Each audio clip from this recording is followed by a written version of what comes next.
आपको कैसा लगेगा कि अगर मैं बोलूं कि आप एक बार में साइकिल चलाना क्यों नहीं सीख जाते, चाहे मुझे साइकिल चलानी आती हो या ना आती हो। आज शार्क टैंक इंडिया की हालत भी कुछ ऐसी ही है। शार्क की कुर्सी पर जो भी शार्क बैसे उसमें से कई सारे शार्क 100 कोई बिजनेस चला रहे हैं, या और कहे तो 100 कोई स्टार्टअप चला रहे हैं, लेकिन उसमें से ऑलमोस्ट सभी लॉस मेकिंग है। इसे किससे बिजनेस करा जाता है वो मुझे नहीं पता, लेकिन ये लोग कर रहे हैं। चाहे जो कुछ भी हो, चाहे वो लोग लॉस करे तो चलता है, लेकिन उसे हर कंपनी प्रॉफिट वाली ही चाहिए। अपना वैल्यूएशन कितना भी हाई रख लो, लेकिन सामने वाले को 1 रुपया भी ज्यादा नहीं देना है। इससे कई सारे इंटरेस्टिंग सवालों के जवाब आज आपको देखने को मिलेंगे। तो बिना किसी देरी के आज का वीडियो शुरू करते हैं। वीडियो शुरू करूँ उससे पहले आप सभी से रिक्वेस्ट है, अगर अभी तक आपने इस वीडियो को लाइक और चैनल को सब्सक्राइब नहीं किया तो प्लीज दोनों कर लीजिए और साथ में नोटिफिकेशन बेल को भी दबा दीजिए, क्योंकि यहाँ रोजाना ऐसी इंटरेस्टिंग वीडियो लेके आता है। तो साथ ही साथ आप हमें इंस्टाग्राम पर भी फॉलो कर लीजिए। तो बिना किसी देरी के आज का वीडियो शुरू करते हैं।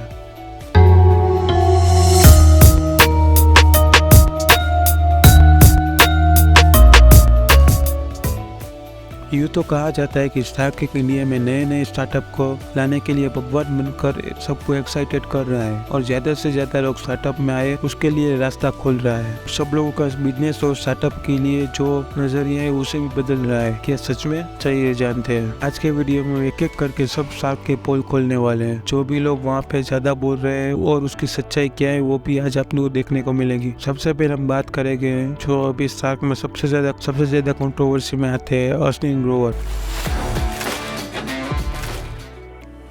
इसे करंटली अभी सीजन 2 से निकाल दिया गया है, क्योंकि सीजन 1 में जब थोड़ी कंट्रोवर्सी हुई थी, को पता होगा। अगर नहीं पता तो आपको थोड़ा शॉर्ट में बता दूं कि जब नायका के आईपीओ में इन्वेस्ट करने के लिए कोटक बैंक से उसने लोन लिया था, तब किसी इश्यू की वजह से उसे टाइम पर पैसे नहीं मिले। इसकी वजह से उन्होंने कोटक बैंक के एम्प्लॉय के साथ बहुत रूडली बिहेव किया था। इसकी वजह से उसे बहुत ज्यादा कंट्रोवर्सी आई थी और पूरा ऑडियो भी लीक हुआ था। हमने उस टॉपिक पर भी वीडियो बनाया, आपको देखना हो तो हाई कार्ड में आपको मिल जाएगा, आप वहाँ से देख लीजिए और डिस्क्रिप्शन में भी उसका लिंक है। और इसकी वजह से भारत पेमेंट से भी उसे निकाल दिया गया था। कंपनी में से एग्जिट करने के लिए भी उन्होंने अपनी वैल्यूएशन बहुत हाई रखी थी। इसकी वजह से भी उसे कंट्रोवर्सी का सामना करना पड़ा था, और अभी करंटली उनके ऊपर केस चल रहा है। अगर वो केस हार जाते हैं तो उसके हाथ में जो बात पे की इक्विटी है वो भी चली जाएगी। और आपने कई बार सुना होगा कि ऑस्टिन ग्रोवर बोलते हैं कि तुम टेंशन मत लो, मैं तुम्हारा धंधा बना दूंगा, या तुम्हें धंधा करना नहीं आता। लेकिन उनकी आज की रियलिटी ये है कि उनका खुद का धंधा नहीं चल रहा।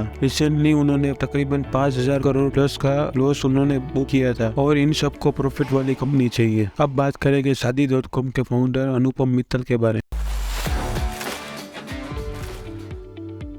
उन्होंने बताया कि उन्होंने तकरीबन 200 से ज्यादा कंपनियों में ऑलरेडी इन्वेस्ट करके रखा हुआ है, और उन्होंने इस कई सारे स्टार्टअप का बहुत अच्छी तरह से आइडिया है, और इस स्टार्टअप फील्ड में वो बहुत पुराने हैं। शादी.com, मकान.com जैसे कई सारे स्टार्टअप उन्होंने बनाए हैं, और उनका कहना है कि ये सब सारे स्टार्टअप बहुत अच्छी तरह से चल रहे हैं। लेकिन उन्होंने आज तक कभी शादी.com या किसी भी और प्लेटफॉर्म का फाइनेंशियल डेटा पब्लिश नहीं किया। वो 2009 के अप्रोक्स ही शादी.com का आईपीओ लाने वाले थे, लेकिन अभी तक उनका कोई भी अता पता नहीं है, और अभी 1-2 साल तक लाने की बात ही नहीं करेंगे, क्योंकि अभी उनको पता है कि मार्केट की कंडीशन बहुत खराब है। क्योंकि रिसेंटली अभी पेटीएम, जोमेटो, नायका की जो हालत हुई है उसे देखकर बहुत अच्छे लोग भी अब डर गए हैं, क्योंकि इन सब में रिटेल इन्वेस्टरों का ही पैसा डूबा है। इसकी वजह से सब रिटेल इन्वेस्टर आईपीओ या किसी भी चीज में इन्वेस्ट करने से पहले 10 बार सोचेंगे और उसके बाद इन्वेस्ट करें, क्योंकि कहा जाता है ना कि दूध का जला हुआ छाछ फूक कर पीता है। कुछ ऐसी हालत आज रिटेल इन्वेस्टर की हो गई है, और इन भाई साहब का कहना है कि ये सारे कंटेस्टेंट जो इस यहाँ पे पेश करने आते हैं उससे अब कुछ वैल्यूएशन कैसे निकालते हैं उसका कुछ पता ही नहीं है। अब हम लेंसकार्ट के फाउंडर पीयूष बंसल के बारे में बात करेंगे।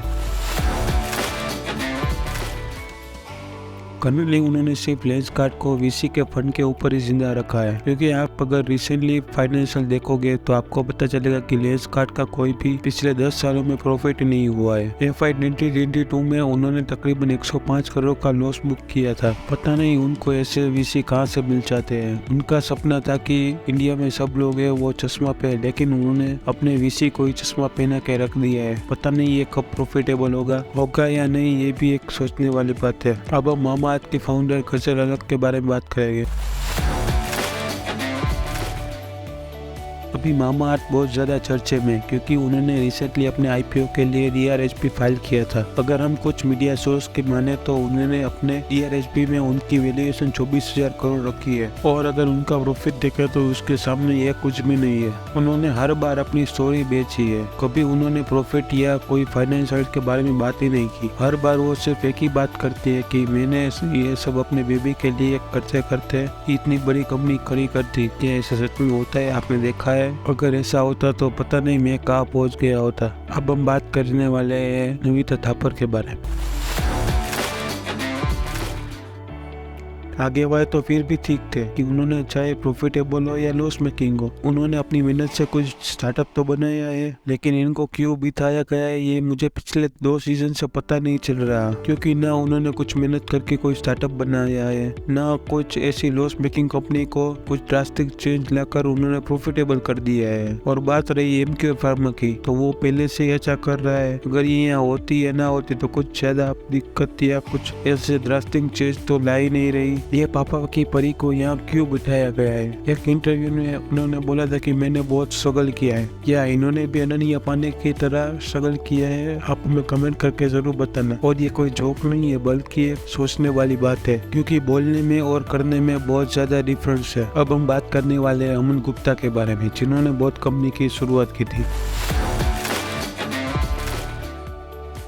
उन्होंने तकरीबन 2021-22 में उन्होंने DRHP फाइल किया था कि 2022 में वो अपना बोर्ड का IPO लेके आए, लेकिन उन्होंने जब जोमेटो, नाइका, पेटीएम की हालत देखी तो उन्हें लगा कि अभी मार्केट का फ्लो गलत दिशा में चल रहा है, इसलिए उन्होंने ये आइडिया ड्रॉप कर दिया। अगर वो IPO लाते तो भी फेल हो जाता, क्योंकि उन्होंने 146 PE पर उन्होंने अपना रजिस्टर किया था। यह वैल्यूएशन बहुत ज्यादा क्रेजी है। अगर हम दूसरे मार्केट स्टैंडर्ड से कंपेयर करें तो भी हमें बहुत ज्यादा डिफरेंस देखने को मिलेगा। ऐसी बात नहीं है कि बॉस बुरी कंपनी है, लेकिन उन्होंने अपने जो वैल्यूएशन रखे थे उसके सामने उनका प्रॉफिट 68 करोड़ ही था। ये कुछ इतना भी औसम फिगर नहीं है कि इसके सामने इन्होंने इतना महिला मचा के रखा है। अमन गुप्ता ने स्टार्ट में व्हाइट लेबलिंग करके ही अपने पूरे सारे प्रोडक्ट बेचे थे और उसके बाद ही वो अभी बेंगलुरु और 2-3 जगह पर उन्होंने अपनी फैक्ट्री लगाई और वहाँ पे सिर्फ वो असेंबल करते हैं। और इनको पता नहीं क्यों कोई आइडिया यूनिक ही नहीं लगता। उन्होंने पता नहीं कौन सा यूनिक आइडिया करके अपनी बोट कंपनी की शुरुआत की है। अब हम बात करने वाले हैं विनीता सिंह, जो शुगर कॉस्मेटिक की फाउंडर है। शुगर कॉस्मेटिक ने करंटली FY 2022 में 75 करोड़ का लॉस बुक किया है। कहीं पे मैंने पढ़ा था कि कॉस्मेटिक सेक्टर है उसमें तकरीबन 40% अप्रोक्स प्रॉफिट होता है, लेकिन शुगर कॉस्मेटिक लॉस में चल रही है। मुझे एक बात का बहुत बुरा लगा कि करंटली दूसरे सीजन में इनकोट स्टूडियो करके एक स्टार्टअप आया था। उन्होंने अपनी अच्छी तरह से प्रॉफिट किया था, अच्छी तरह से सेल किया था, रेवेन्यू भी सब कुछ अच्छा था। ना करने के लिए कुछ बचा ही नहीं था, फंडिंग नहीं मिली। पता है क्यों? ताकि वो शुगर कॉस्मेटिक के सामने कंपटीटर ना बन जाए। वो तो बनने ही वाले, क्योंकि उनका प्रोडक्ट ही यूनिक था और वो उसका कॉन्फिडेंस ही अलग ही लेवल का था। लेकिन ये अच्छी बात नहीं है। ऐसा पागलपन हमें सिर्फ शार्क टैंक इंडिया में ही देखने को मिलेगा कि दूसरे शार्क ने इसलिए इन्वेस्ट नहीं किया कि उनके फेलो शार्क की कंपनी को कोई कंपटीशन ना दे सके। और अब हम बात करने वाले अमित जैन के बारे में, जिन्होंने रिसेंटली अभी सीजन 2 में इस शार्क टैंक इंडिया को ज्वाइन किया है, जो कार देखो के फाउंडर है। और अगर इनके पॉइंट ऑफ व्यू से उनका बिजनेस देखे तो तकरीबन उन्होंने 250 करोड़ का लॉस किया था, वो भी FY 2022 में। और उन्हें सीजन 2 में अस्टिन ग्रोवर की जगह लाया गया है। अब देखते हैं कि आगे क्या होता है। अगर हम थोड़ा बहुत भी बाहर का कंटेंट कंज्यूम करते हैं और US का अगर शार्क टैंक देखा है तो हमें पता चलेगा कि वहाँ और यहाँ में कितना डिफरेंस है। क्योंकि शार्क टैंक इंडिया में जो भी कंटेस्टेंट आते हैं उसमें सबसे पहले डीमोटिवेट करा जाता है और थोड़े पैसे में ज्यादा इक्विटी कैसे उठा ले ऐसा सोचा जाता है। लेकिन वहाँ पे ऐसा नहीं होता, वो मिनिमल इक्विटी देके ज्यादा पैसा देते ताकि उसे बहुत ज्यादा फंडिंग मिले और वो ग्रो करे, ना कि उसे निचोड़ ले। और वहाँ पे तकरीबन सब चीजों का ध्यान रख के इन्वेस्ट करा जाता है। ऐसा देखकर नहीं कि वो हमारा कंपटीटर बन जाए। उसका फाइनेंशियल डेटा और सब डेटा जरूरी है। जब कोई यह सब देख कर आता है तो आप उसे बोलते हो कि तुम हमारे कंपटीटर ना बन जाओ, इसलिए हम तुम्हें इन्वेस्ट नहीं करेंगे। और अगर कोई अलग आउट ऑफ बॉक्स सोचे तो उसे में आपको प्रॉफिट चाहिए, रेवेन्यू चाहिए, सेल्स चाहिए। अगर आपको कोई फाउंडर का प्रोडक्ट अच्छा नहीं लगता, आपको उसकी कुछ पिच अच्छी नहीं लगती, तो आप उसे कहिए कि आपको ये चीज का सुधार करने की जरूरत है, लेकिन उसे डोंट मन मारिए, क्योंकि आपके लिए सिर्फ वो मजाक है, लेकिन उसके लिए वो पूरी जिंदगी की, क्योंकि उनके लिए पूरी जिंदगी भर का ताना लग जाएगा। अगर आपको यूएस का शार्क टैंक देखेंगे तो उसमें कोई भी रूडली बिहेव नहीं करता, लेकिन यहाँ पे पता नहीं क्यों थोड़ी देर में सब लोग गर्म हो जाते हैं। बाकी आप खुद समझदार हैं।